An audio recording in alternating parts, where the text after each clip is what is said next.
Some time ago, I was with a family to plan a funeral.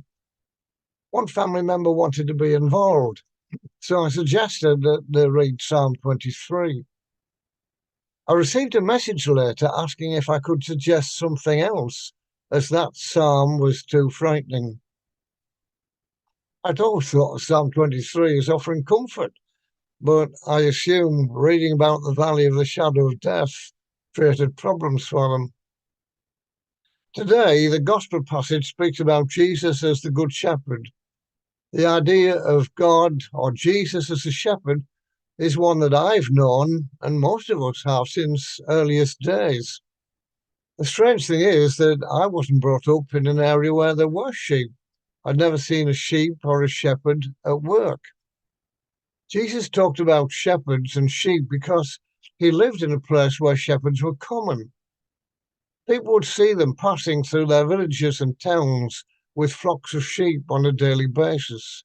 Sheep were an important source of wool, and people relied on this, not least for much of their clothing and household fabrics.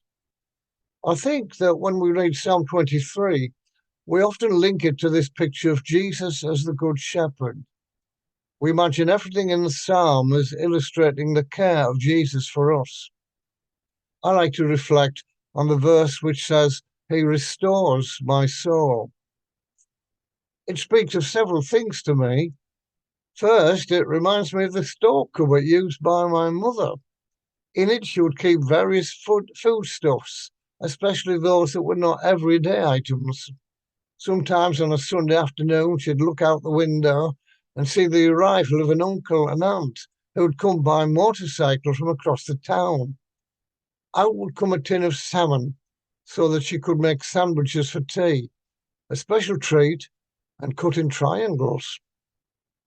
But when she next went shopping, she'd buy another tin or whatever she'd used to stock up the cupboard, to restore it. There was always something in reserve. Of course, our personal reserves can get run down too.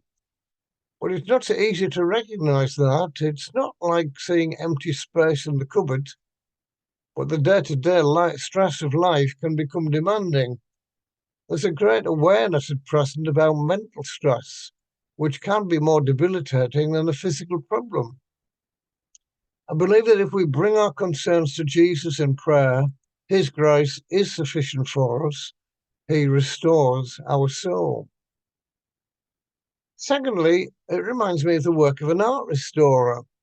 Some years ago, the paintings in the Sistine Chapel of the Vatican were cleaned and were restored to reveal colours and details that had been unseen for years.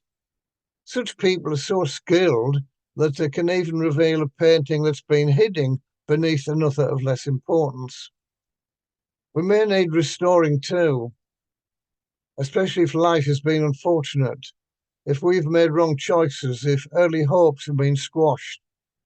We do not have to stay disappointed to feel that life isn't worthwhile. Jesus can restore us and help us to find purpose and new direction. The prophet Joel knew of this when he said, "I will restore to you the years that the locust has eaten, after there had been 4 years of failed harvests." Finally, the word reminds me of the prodigal son, whose father welcomed him back and restored him to a place in the family. In one parable, Jesus speaks of the shepherd searching for a lost sheep, leaving 99 in the fold, finding the one that was lost and bringing it back. God's love reaches out to everyone, even those who have squandered life's opportunities. Many of Charles Wesley's hymns illustrate this, and in one he writes, "Your undistinguishing regard was cast on Adam's fallen race, for all you have in Christ prepared, sufficient, sovereign, saving grace." That verse speaks of "for all." John and Charles Wesley lived in a time when there was a belief that God selected people for salvation, predestination. But the Wesley brothers rejected that. They believed that anyone could be restored into God's family, the church. Do we? On the service sheet, the next hymn is the Stuart Townend version of Psalm 23. He's written about that.